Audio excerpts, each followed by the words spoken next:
বিয়ের প্রথম বছর আর বাড়িতে ছেলে আসবে না সে কি হয়? তাই ভাইফোঁটার দিনে কার্তিক তার মামা দাদুদের কোলে করে বাড়িতে এসে হাজির।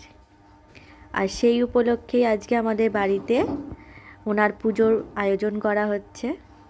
এই যে কার্তিকের দিদা, দাদু, ঠাম্মি সবাই মিলে আয়োজন করেছে। সব কিছু ঘুরে ঘুরে আমরা সব পছন্দ করে কিনে এনেছি। আর এই যে আমাদের কার্তিক বাবা।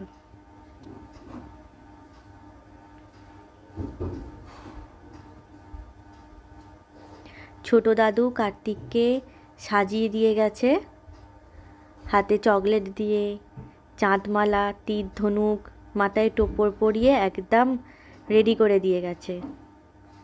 সবাই এখন রান্না বান্নার আয়োজনে ব্যস্ত। এরপর ঠাকুরমশাই 4টের সময় আসবে।